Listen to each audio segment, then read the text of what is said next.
ಹಾಗೆ ಕರ್ನಾಟಕ ರಾಜ್ಯದ ಸಮಸ್ತ ಬಾಂಧವರಿಗೆ, ಉಡುಪಿ ಜಿಲ್ಲೆಯ ಎಲ್ಲ ನನ್ನ ಬಂಧು ಬಾಂಧವರಿಗೆ 70ನೇ ಕರ್ನಾಟಕ ರಾಜ್ಯೋತ್ಸವದ ಹಾರ್ದಿಕ ಶುಭಾಶಯಗಳು.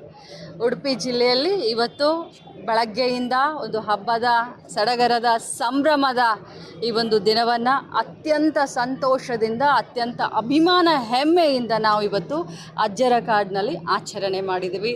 ವಿವಿಧ ಸಾಂಸ್ಕೃತಿಕ ಕಾರ್ಯಕ್ರಮಗಳು, ಸಾಹಿತ್ಯ, ಕಲೆ, ನಮ್ಮ ಪರಂಪರೆಯನ್ನು, ನಮ್ಮ ಸಂಸ್ಕೃತಿಯನ್ನು ಬಿಂಬಿಸುವಂಥ ಅನೇಕ ಸಾಂಸ್ಕೃತಿಕ ಕಾರ್ಯಕ್ರಮಗಳಿಗೆ ನಾವೆಲ್ಲರೂ ಇವತ್ತು ಸಾಕ್ಷಿಯಾಗಿದ್ದೀವಿ. ಅತ್ಯಂತ ಆಕರ್ಷಣೀಯ ಪರೇಡ್ಗೂ ಕೂಡ ನಾವು ಸಾಕ್ಷಿಯಾಗಿದ್ದೀವಿ. ಧ್ವಜಾರೋಹಣ ಮಾಡಿ ಉಡುಪಿ ಜಿಲ್ಲೆಯ ಸಮಸ್ತ ಬಾಂಧವರಿಗೆ ಸಂದೇಶವನ್ನು ಕೂಡ ನಾನು ಕೋರಿದ್ದೀನಿ. ಒಟ್ಟಾಗಿಯಾಗಿ ಹೇಳಬೇಕು ಅಂತಂದರೆ, ನಿಜವಾಗ್ಲೂ ಉಡುಪಿ ಜಿಲ್ಲೆ ದಿನದಿಂದ ದಿನ, ವರ್ಷದಿಂದ ವರ್ಷಕ್ಕೆ ಈ ಕರ್ನಾಟಕ ರಾಜ್ಯದಲ್ಲಿ ಪ್ರಗತಿ ಪಥದ ಹಾದಿಯಲ್ಲಿ ನನ್ನ ಜಿಲ್ಲೆ ಸಾಗ್ತಾ ಇರೋದನ್ನ ನೋಡಿದ್ರೆ ತುಂಬ ಹೆಮ್ಮೆ ಅನಿಸುತ್ತೆ. ಇವತ್ತು ಕರ್ನಾಟಕದಲ್ಲಿ ಪ್ರತ್ಯೇಕ ಉತ್ತರ ಕರ್ನಾಟಕದ ಒಂದು ಭಾಗ ಕಲ್ಯಾಣ ರಾಜ್ಯ ಆಗಬೇಕು ಅಂತ ಫ್ಲಾಗ್ ಹಾಸ್ಟ್ ಎಲ್ಲ ಮಾಡಿ ಅರೆಸ್ಟ್ ಎಲ್ಲ ಆಗಿದ್ದಾರೆ. ಯಾಕೆ ಅದು ಆ ಥರದ ಕೂಗು ಕೇಳಿ ಬರ್ತಾ ಇದೆ? ನೋಡಿ, ಬಹಳಷ್ಟು ಪವಿತ್ರವಾದಂಥ ಕರ್ನಾಟಕ ರಾಜ್ಯೋತ್ಸವದ ದಿನಾಚರಣೆಯನ್ನು ನಾವು ಮಾಡ್ತಾ ಇದ್ದೀವಿ.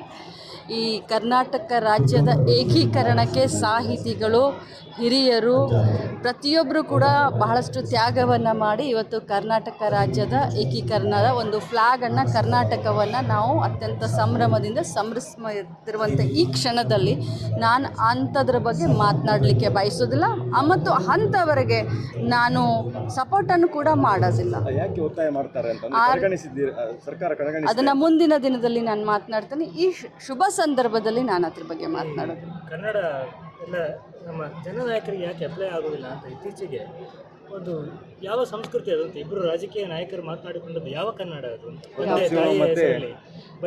ನಾನು ಇಬ್ಬರಿಗೂ ಕೂಡ ಒಂದು ಅಕ್ಕನ ಸ್ಥಾನದಲ್ಲಿ ನಿಂತು ಹೇಳಲಿಕ್ಕೆ ಬಯಸ್ತೇನೆ. ಭಾಳಷ್ಟು ನಿಮಗೆ ಗೊತ್ತು, ನನ್ನ ವಿಚಾರದಲ್ಲೂ ಕೂಡ ಭಾಳಷ್ಟು ಅಪಮಾನಗಳನ್ನು ನಾನು ಕೂಡ ಸಹನೆ ಮಾಡಿದ್ದೀನಿ. ಆದರೆ ರಾಜಕಾರಣದಲ್ಲಿ ಜನರು ನಮ್ಮನ್ನು ನೋಡ್ತಾರೆ, ಜನರು ನಮ್ಮ ಅಭಿಮಾನಿಗಳಾಗಿರ್ತಾರೆ, ನಮ್ಮನ್ನು ಫಾಲೋ ಮಾಡ್ತಾರೆ. ನಾವು ರೋಲ್ ಮಾಡೆಲ್ಗಳಾಗಬೇಕೇ ಹೊರತಾಗಿ ಜನರಿಗೆ ನಮ್ಮನ್ನು ಕಂಡ್ರೆ ಒಂದು ನಾಚಿಕೆ ಆಗುವಂಥ ಮನಸ್ಭಾವನೆ ಬರಬಾರ್ದು. ನಾನು ಪ್ರತಾಪ್ ಸಿಂಹ ಅವ್ರಿಗೂ ಹೇಳ್ತೀನಿ, ಪ್ರದೀಪ್ ಈಶ್ವರ್ಗೂ ಹೇಳ್ತೀನಿ, ನೀವು ಜನರನ್ನು ಪ್ರತಿನಿಧಿಸ್ತೀರಾ. ನಿಮ್ಮ ಆಚಾರ ವಿಚಾರ, ನಿಮ್ಮ ಭಾಷೆಯನ್ನು ಜನ ನೋಡ್ತಾ ಇದ್ದಾರೆ. ದಯಮಾಡಿ ಇದನ್ನು ಇಲ್ಲಿಗೆ ಬಿಟ್ಟುಬಿಡಿ.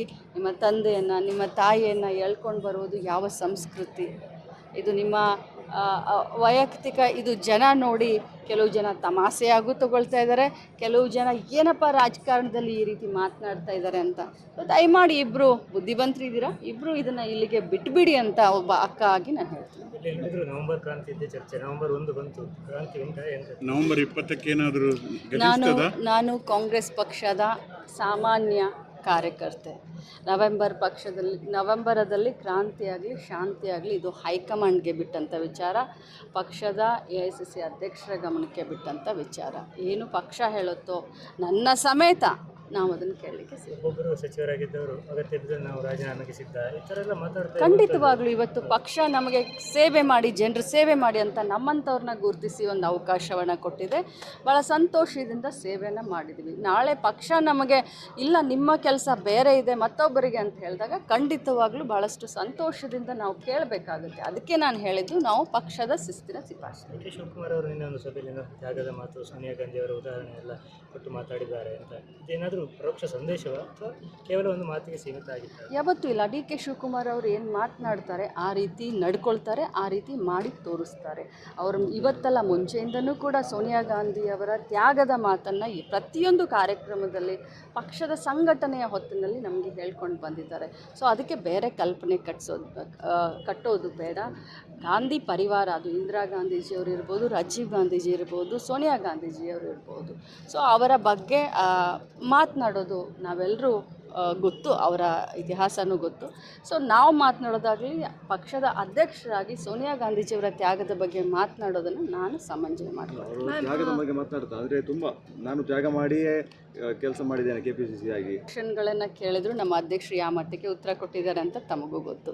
ಸೊ ಅಧ್ಯಕ್ಷರ ಶಿಷ್ಯಾಗಿ ನನ್ನ ಕಡೆಯಿಂದ ಯಾವ ಉತ್ತರ ಬರುತ್ತೆ ಅನ್ನೋದು ತಮಗೂ ಅಲ್ಲ, ಗೊತ್ತು. ತ್ಯಾಗಕ್ಕೆ ಎಸ್ ಸಿ ಮಹದೇವಪ್ಪನವರು ಹೇಳ್ತಾರೆ ಈ ನವೆಂಬರ್ ಕ್ರಾಂತಿ ಎಲ್ಲ ಬರೀ ಭ್ರಾಂತಿ ಅಂತ. ಯಾರ್ದು ಭ್ರಾಂತಿ? ನೋಡಿ, ಮಹದೇವಪ್ಪ ಸಾಹೇಬರು ನಮ್ಮ ಪಕ್ಷದ ಹಿರಿಯ ಮುಖಂಡರು, ನಮ್ಮ ಕ್ಯಾಬಿನೆಟ್ನಲ್ಲಿ ಅತ್ಯಂತ ಬುದ್ಧಿವಂತರು. ಸೊ ಅವ್ರು ಏನು ಹೇಳ್ತಾರೆ ಅದಕ್ಕೆ ನಾನು ಕೂಡ ಅಂದ್ರೆ ಸಹಮತವನ್ನು ಆ ಭ್ರಾಂತಿಯಲ್ಲಿ ಯಾರಿದೆ? ಬಿಜೆಪಿ ಇದೆಯಾ? ನಾನೇನು ಹೇಳ್ತೇನೆ, ಅವ್ರು ಏನು ಹೇಳ್ತಾರೆ ಅದಕ್ಕೆ ನಾನು ಎಂಡೋರ್ಸ್ ಮಾಡ್ತೀನಿ. Yes, SIT High Court has come up with a verdict like interim. SITಗೆ ನಿರ್ಬಂಧನೆಯನ್ನು ಹೇರಿದೆ. ಕೋರ್ಟ್ನ ಆದೇಶವನ್ನು ನಾವು ಪಾಲಿಸಲೇಬೇಕಾಗಿದೆ. ಇಟ್ ಡಸಂಟ್ ಮೀನ್ ದಟ್ ಕಿ ಕೋರ್ಟ್ ಆದೇಶದಿಂದ ಸರ್ಕಾರಕ್ಕೆ ಹಿನ್ನಡೆ ಆಗಿದೆ ಅಥವಾ ನಮ್ಮ ಇದಕ್ಕೆ ಹಿನ್ನಡೆ ಆಗಿ ಡಸಂಟ್ ಮೀನ್ ದ್ಯಾಟ್.